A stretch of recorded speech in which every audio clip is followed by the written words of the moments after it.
नमस्कार, जय माता दी। आप सभी का विराट भक्ति सत्संग चैनल में हार्दिक स्वागत है, अभिनंदन है।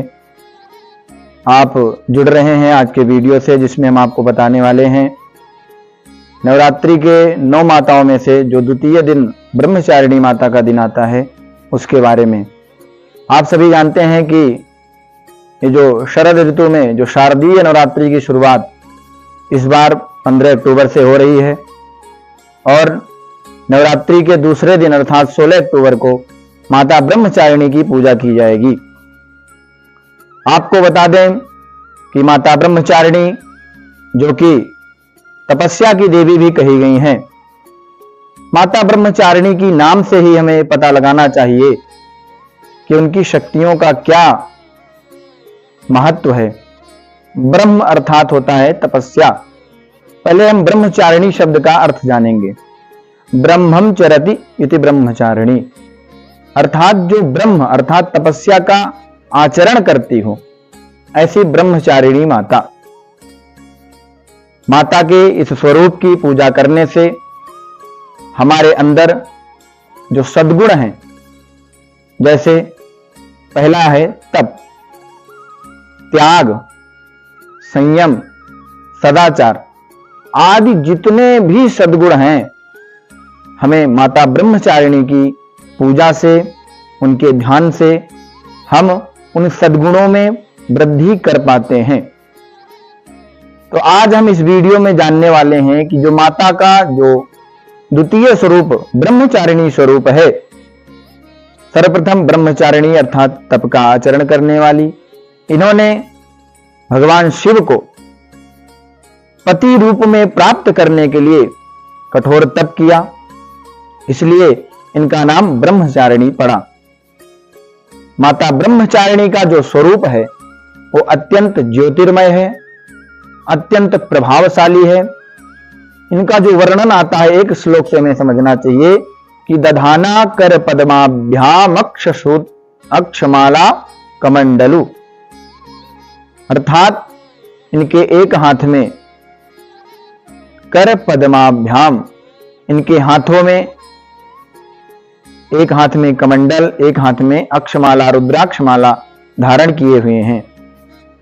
इनकी उपासना से सदाचार, संयम आदि इनमें वृद्धि होती है। तो आज हम इनके पूजन के बारे में जानेंगे और भी कई सारी बातें जानेंगे। तो सर्वप्रथम हम पूजन के लिए जानेंगे। पूजन अर्थात भगवान का या जिसका हम पूजन कर रहे हैं, जिस देवी का पूजन कर रहे हैं, उसका अर्चन, उसकी प्राप्ति हमें कैसे हो।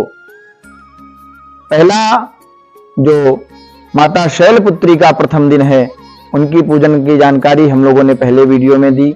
अब द्वितीय ब्रह्मचारिणी की जो पूजा की जानकारी है इस वीडियो में हम जानेंगे।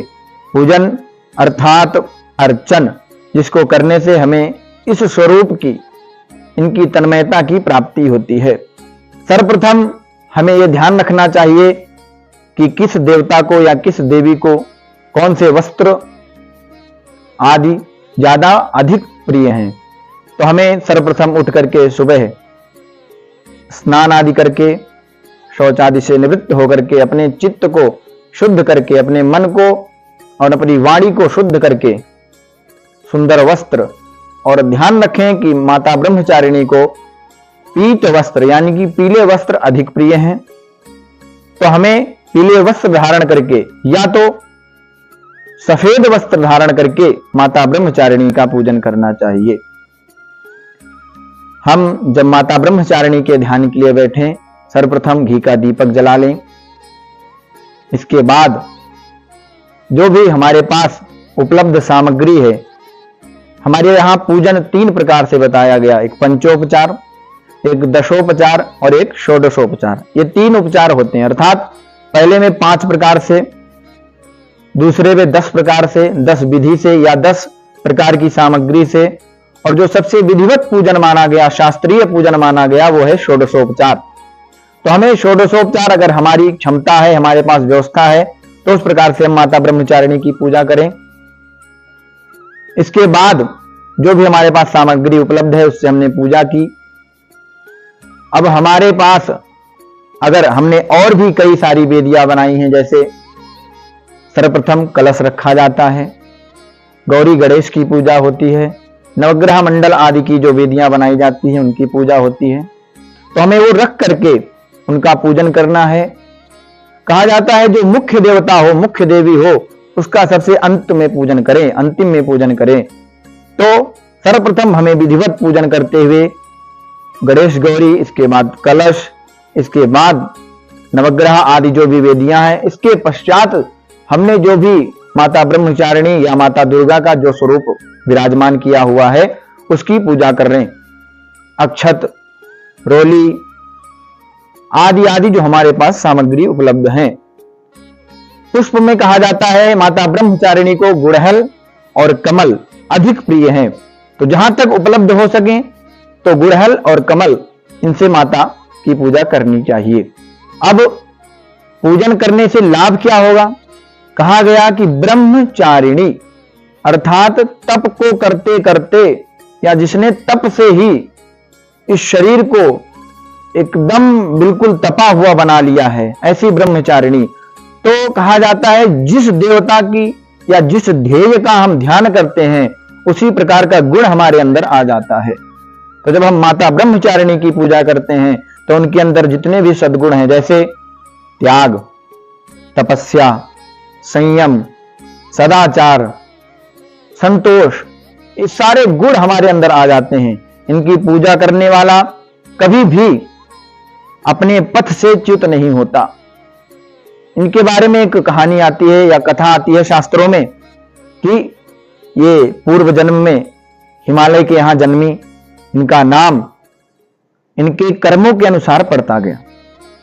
इन्होंने अपने मन में ये ठान लिया, संकल्प कर लिया कि भगवान शिव को ही पति के रूप में वरण करूंगी। इन्होंने तप करना शुरू किया, इतना भयंकर तप शुरू किया, 3000 वर्षों तक इन्होंने सर्वप्रथम फल फूल का जो फल था उसका आहार लिया। इसके पश्चात इन्होंने शाक अर्थात सब्जियों का कुछ आहार लेना शुरू किया। इसके पश्चात 1000 वर्षों तक इन्होंने जो बिल्व पत्र थे जो गिर जाते थे पेड़ से, सूखे जो वृक्ष से बिल्व पत्र गिरते थे, बेल के पत्ते, उनको चबा करके अपना तप पूर्ण किया।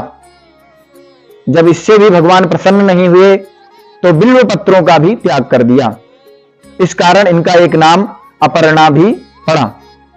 जब इन्होंने सब कुछ त्याग कर दिया, तब करते करते इनका शरीर क्षीण हो गया। इनकी माता बहुत दुखी हो गई, क्योंकि माता जो है वो सबसे ज्यादा प्रेम अपने संतान से करती है। कहा गया है शास्त्रों में, कुपुत्रो जायेत क्वचिदपि कुमाता न भवति। एक बार कुपुत्र पैदा हो सकता है, जन्म ले सकता है, पुत्र कुपुत्र हो सकता है, परंतु माता कभी कुमाता नहीं हो सकती। माता जो मैना देवी थी बहुत दुखी हुई, अंदर से ग्लानि हुई। उन्होंने अपर्णा से कहा कि हे बेटी उमा, अर्थात इस तप को त्याग दो, तुम इससे विरत हो जाओ। परंतु इन्होंने नहीं सुना।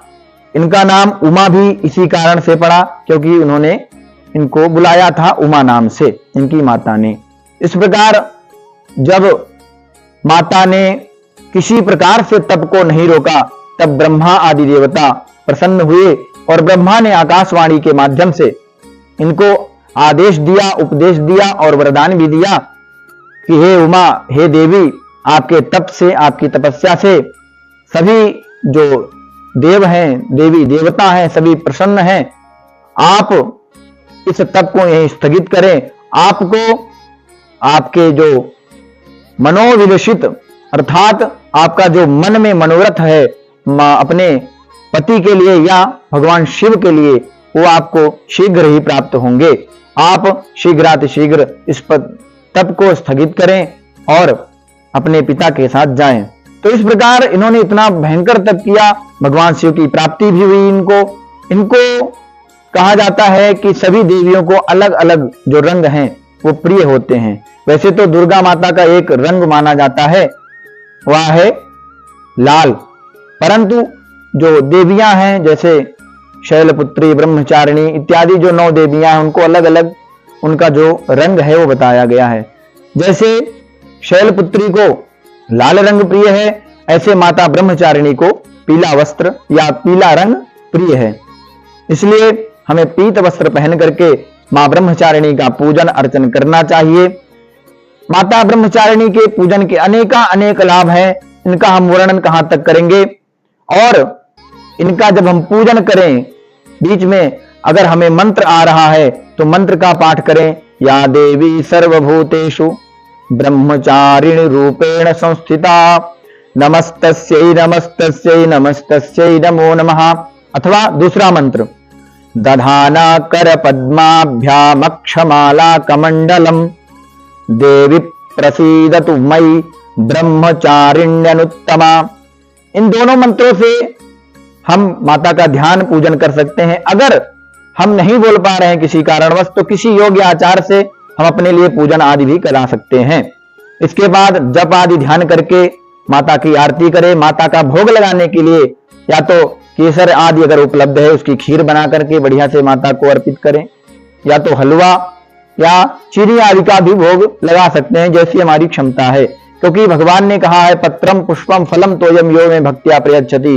पत्र हो, पुष्प हो, फल हो, जल भी हो, हमें अगर कोई भक्ति से किसी भी प्रकार से भाव होना चाहिए। बस अगर हमें ग्रहण कर हमें अर्पित करता है, प्रदान करता है, तो हम मनोरथ जो भी मनोरथ होगा उसको सफल करेंगे।